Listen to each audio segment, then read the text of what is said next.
All right, well, good morning, everybody.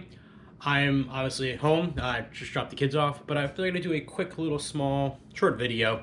I was gonna show you guys all how to make a Mississippi pot roast. Some of you guys may already even know how to do this. If you know those who don't, I'm gonna show you how. It's really simple and it's really short, but it's a really, really good meal. All right, what you guys need is a 3 to maybe 4 pound chuck roast. Now, what I like to do is personally, as I like to take that chuck roast and I like to sear it. I think it personally makes it a lot better. I think it gives it a little more flavor. Some people, when they're doing their slow cooker, like to just put it into the slow cooker and let it cook. Which, I mean, it does cook. It's not like it's not going to cook. I personally like to sear it. I think it gets that nice little crust on it, which then, when it's sitting in the slow cooker, it gives it a little more flavor because you get that nice crispiness that kind of comes off. But once you do that, guys, what you do is you take that roast, you put it in your slow cooker, and then what you're gonna need, guys, is pepperoncinis.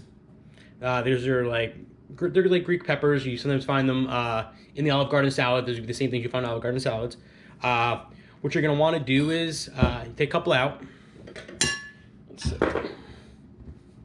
and you're gonna want to cut them up. So you chop them up a little bit.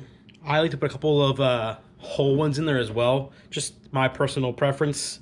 Chop a couple up, and then you get them looking like that, nice and chopped up.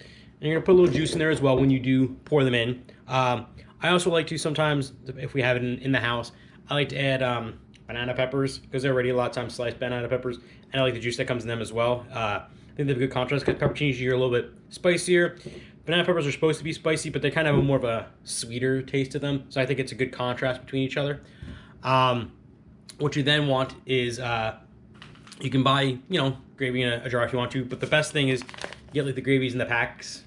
Buy a pack of gravy, just 1 pack of gravy, and you get a pack of the ranch dressing. I have 2 packs actually because this one had a rip in it, so I needed to bag it up. You get a pack of ranch dressing. What you're gonna do is, once you get that roast in there, you dump the ranch dressing over the top, dump the gravy mix over the top. Then you're gonna want to put your pepperoncinis over the top of that. And then the last key thing is you want to take a 1/4 of a cup of from a stick of butter. What that usually is about half a stick. It's about half a stick of butter, 1/4 of a cup. Just so good reference for all you guys to know, if you're seeing this is a 1/4 cup of butter, it's half a stick, which is about, I think, 4 tablespoons if I'm not mistaken.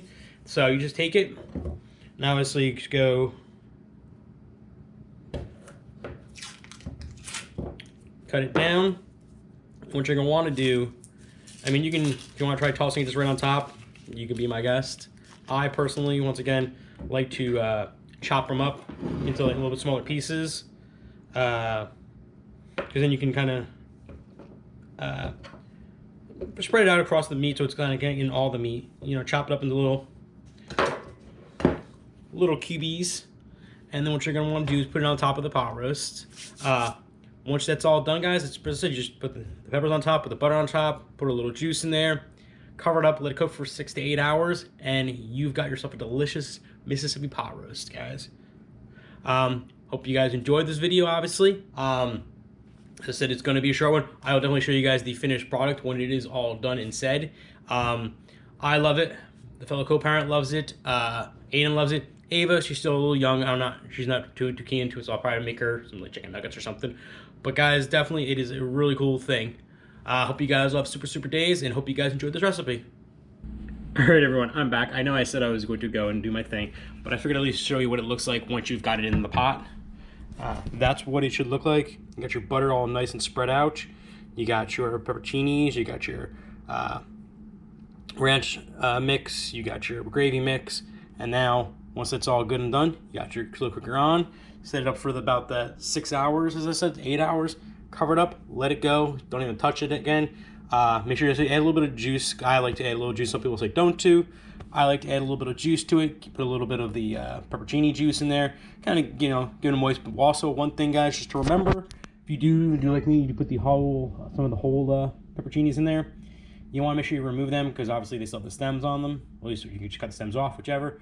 But make sure you remove them because you don't want someone biting into a stem on stuff like that. Because what you're going to do after you're done is When this is all cooked, you take some fork or your hand, whatever, however you want to do it, shred it all up and make it all almost like a pulled pork kind of deal, I guess you could say. But it is an awesome, awesome thing. And if you guys do like what you're seeing, guys, please let me know. Let me know how the recipe was. Give me a big thumbs up on it. And I will see you guys all later on.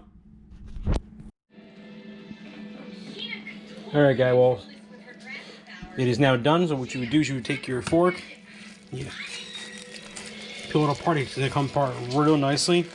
And then what you get is a pulled pork kind of thing, but pot roast. And it is absolutely delicious.